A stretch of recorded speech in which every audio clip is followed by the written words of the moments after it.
Hello, what we're going to be covering in this video is lesson 1.5 from app development with Swift, and this lesson goes into Xcode. The video is part of a lecture that was recorded in spring of 2019. Go down and find Xcode down at the bottom there, and we want to just go ahead and open it up. And we'll go ahead, open it up. We'll get this next screen. So on this next screen, the welcome to Xcode, what we're going to be doing is we're going to be creating a new Xcode project.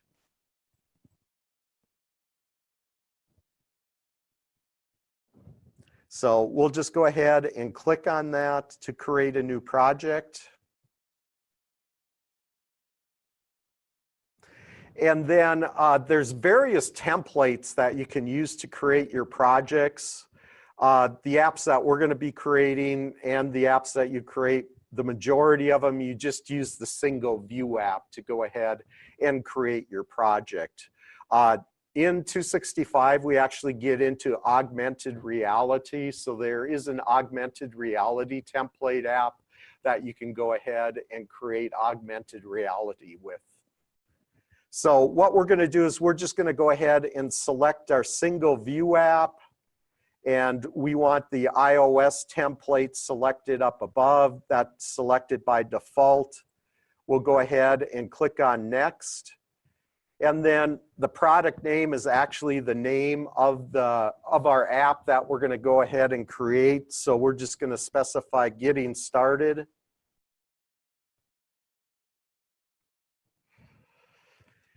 And then the team, basically you don't have to have anything for that. Organization name, what I've done is I've just put into some default information for my organization identifier. Basically what the organization identifier is used for is that when you go ahead and create an app, and say, for instance, if you try to create two apps of the same name using the same organization identifier, you'll get an error. So what that does is that limits the apps that you're able to create. And that's one of the ways that Apple can differentiate between the various apps that get created. If you want to put, what I did was I just used com dot and then my first name initials, middle name initial, and Bogner. You can also specify com.example if you want to. It's totally up to you as far as what you want to specify there. And then the language, it'll default to Swift. The older iOS code was written in Objective-C, so they still have that as an option. And then on mine, since you do not want to have the next three checkbox checked. So the use core data, the include unit tests, and the include UI tests, you want those to be unchecked. Basically what they do is they add some additional folders to your application that we're going to not get into in either the CIS 165 or 265 classes. So what we're going to do after we do that is we'll go ahead and click on next. And then they'll ask us where we actually want to save the app to. So in my case, I always initially just save them to the desktop. They're easy to find out on the desktop. So what I'm going to do is I'm just going to keep it the default. My default is desktop. And then the source control for now, I would leave that unchecked. So I would not check create Git repository on my Mac. And then I would just go ahead and click on the create key. Already exists, so yes, I want to replace it.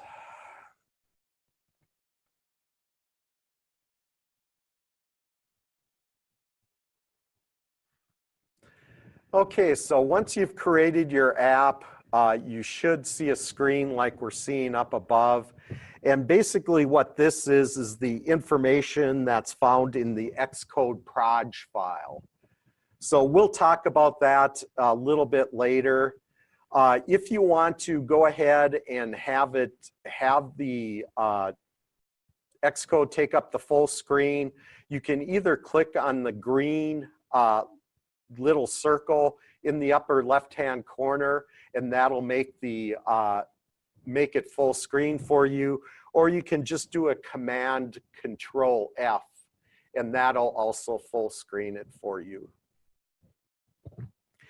So let me just go ahead and full screen this. And what I'm going to do next is I'm just going to go ahead underneath the Getting Started on the left-hand side, underneath our navigation area, I want to go ahead and click on View Controller.swift. So we're just going to go ahead and click on that. So basically, anybody tell me what a .swift file is?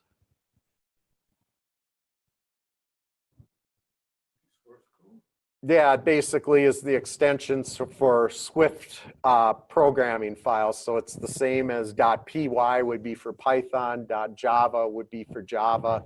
So what the .swift file holds is all the Swift code that is in your application. So that first area to the left is the navigation area.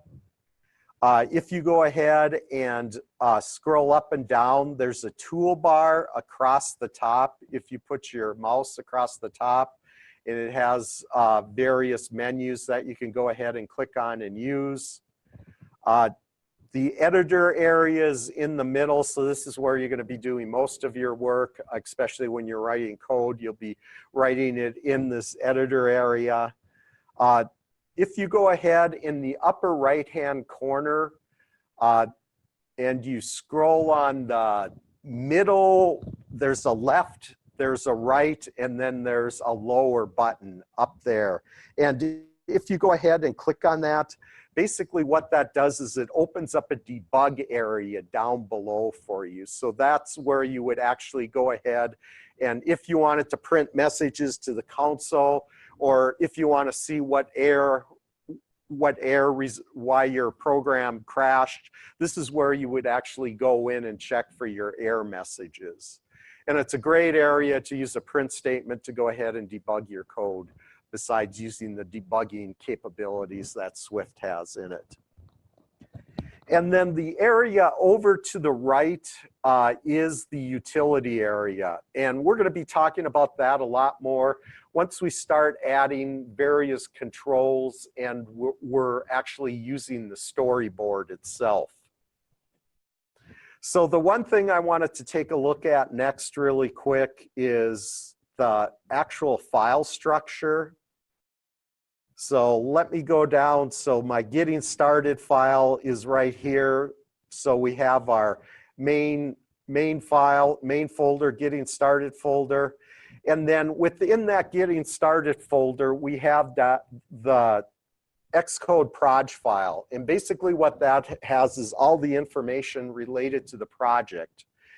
And if you go ahead and expand the Getting Started directory, then basically that has the various other files that are available. So again, we talked about .swift. That's whenever you build your app, Xcode will go in, gather up all the included Swift files and compile those, and it'll convert it into code that your device will understand. The next file that we're going to go ahead and talk about, if you go ahead and click on the base.iproj directory or folder, and within there are the storyboard files. So these are unique to Interface Builder. We're going to be looking at Interface Builder here in a couple of minutes.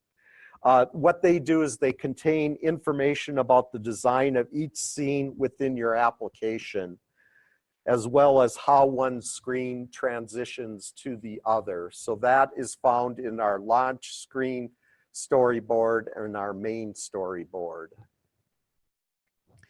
And then we have an X-assets file. Can anybody that took 150AB tell me what was stored in that directory?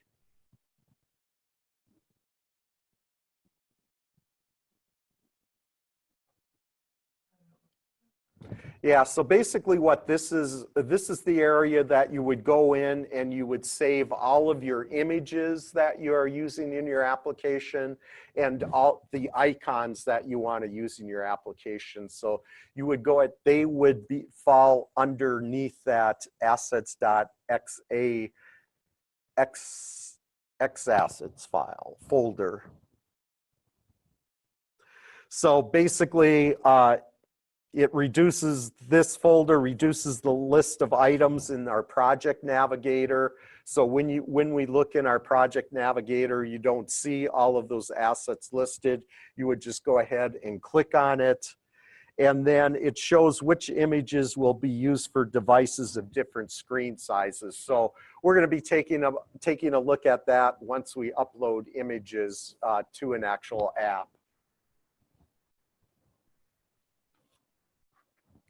And then the info.plist file, basically what that is, a list of properties and settings for your app. So a lot of times you'll have to go in and change a property or setting, and that's where they are stored on your system. So what I'm gonna do is I'm just gonna go ahead and open up my Xcode project again in full screen.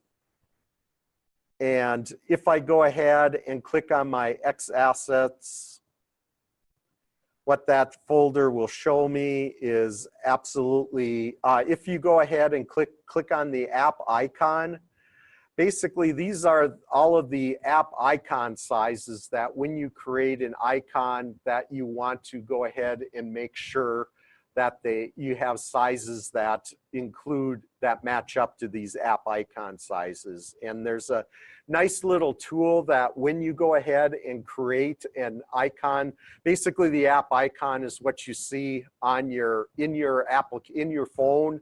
That's the little icon that you use to press to start the app. So you would go ahead and save those here. And then underneath the app icon folder, you would save all your images when you go ahead and use an image. Okay, so what you need to do is you need to go back into the Xcode project itself. So let me go.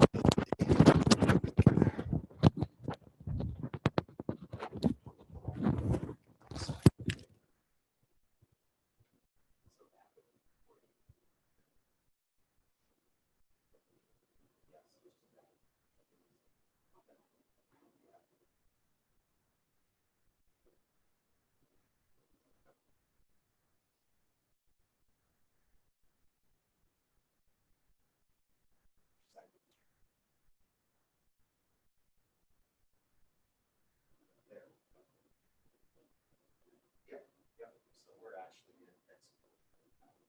So where I'm at right now is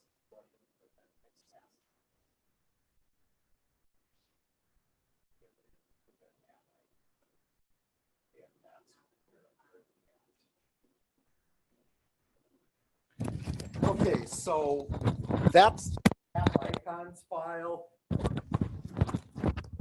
or folder. So if you go ahead and what we're going to do is we're just going to click on the info.plist.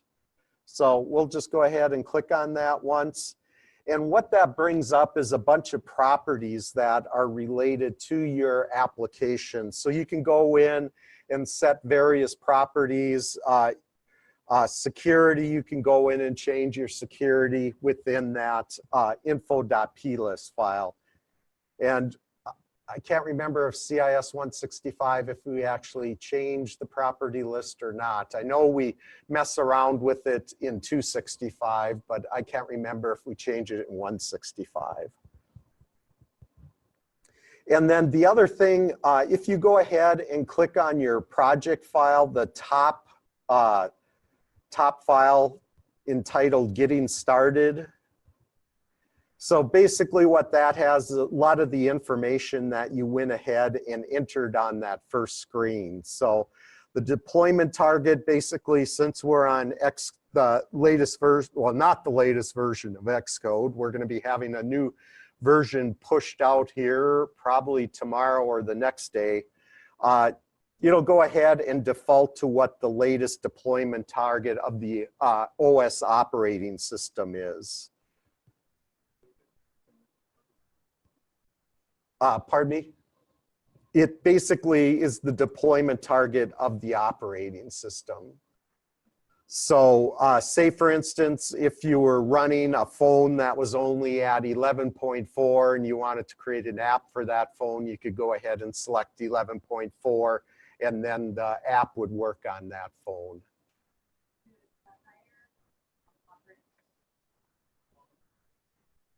Yes, they do, but they try to keep them compatible, so everything is compatible, right?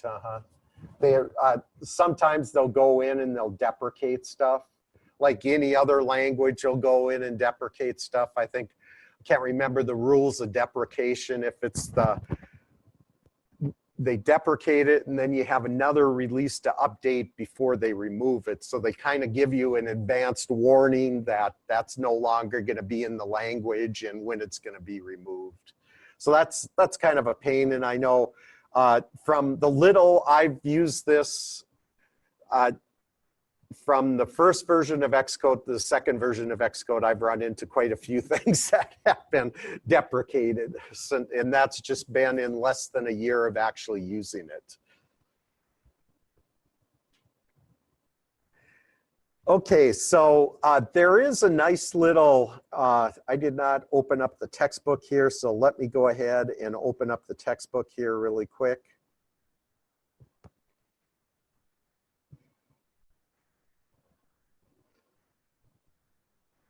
If you go to page 54, they have a nice, a bunch of shortcuts that you can go ahead and use. So let me go ahead and get to that page here really quick.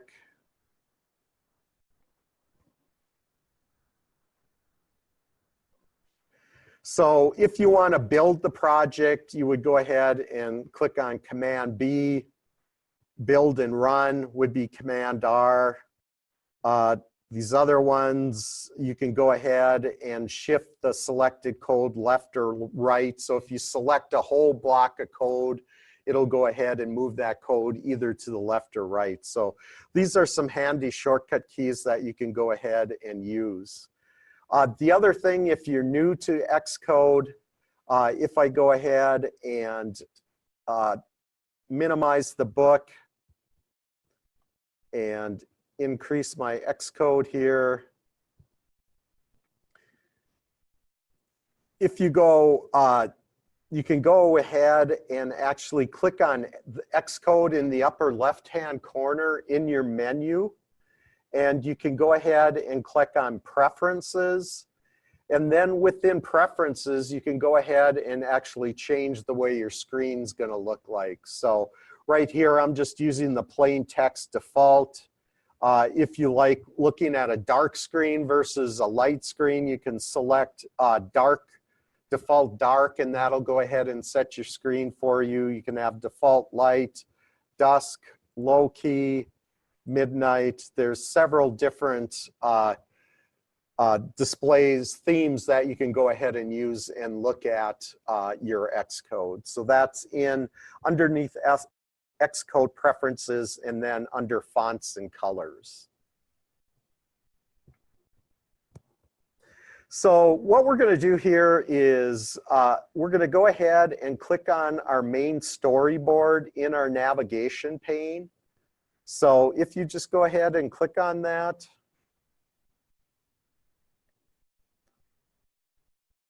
And you want to just click on it, don't double click.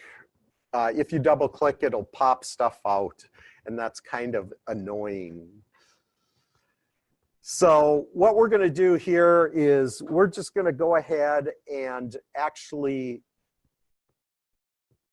up over on the left, now next to our navigation controller, it's where you can go ahead and drill down into the actual scene. So what we want to do is we want to drill down to our view. So once we find our view underneath our view controller, we want to make sure we've selected that. So I will just go ahead and click on that. And then what it shows over to the right, what we want to do is there's a little, I don't even know what kind of icon that looks like, but it's called the Attributes Inspector. It's to the right to the left of the ruler, if you can see what the ruler looks like. And what we want to do is we want to go ahead and click on that Attributes Inspector. And what we're going to do is we're going to go ahead and change the background color for our app. So when it comes up, it'll have a different background color. So in order to change the background color, what I'm going to do is I'm just going to click on the down arrow. And I will just go ahead and select Custom.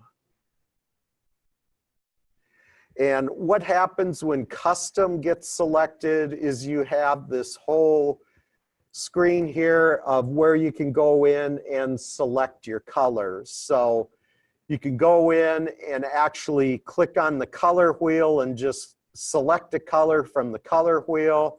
If you actually know the hex code for your red, green, and blues, you can go in and enter that on this little scale here, this RGB slider. So if someone gives you a specific hex code for the color, you can update it using that. You can also go in and use some various crayon colors that they have.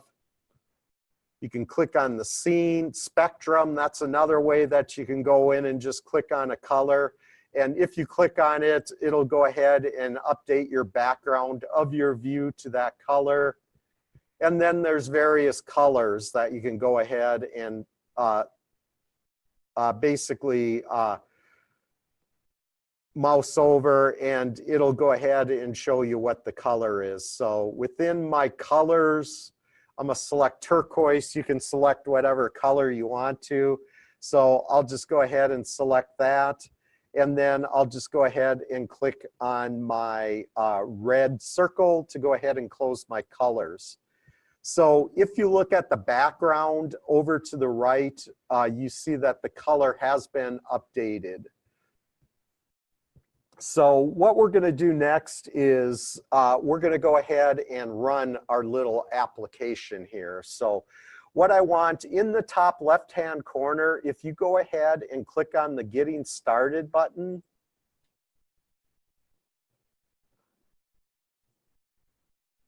click next to the Getting Started button, what'll come up is a list of actual device simulators that you can go ahead and run your app on.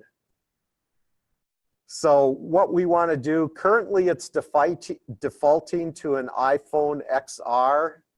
I'm just going to go ahead and select an iPhone 8 device as my simulators.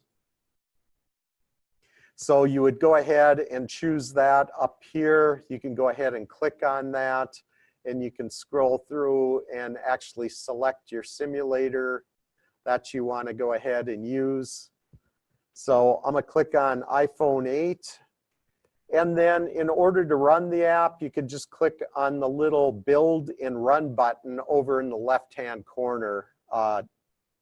So I will just go ahead and click on that. And basically what Xcode has built into it is it has all those simulators built into it. So if you want to test your app on an iPad, different phones, you can see what the app exactly looks like on those phones. So I'll just go ahead and click on this Run button.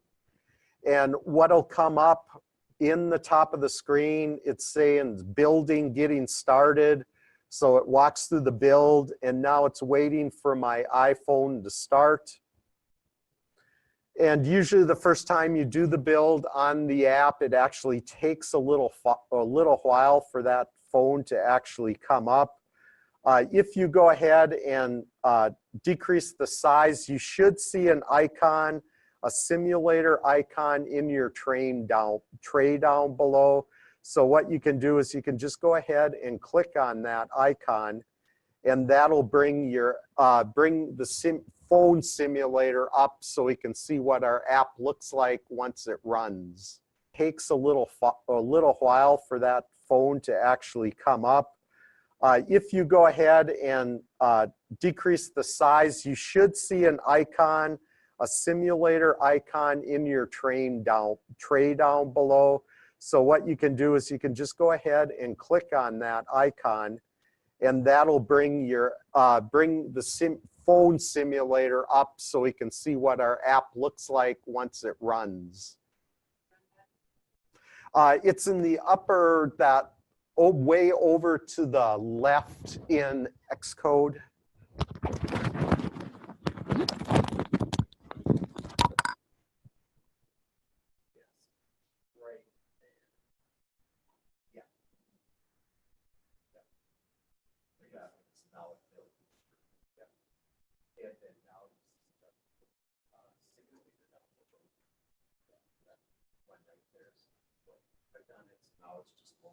Usually when you start an app on a simulator, the first time it takes a while for it to actually upload.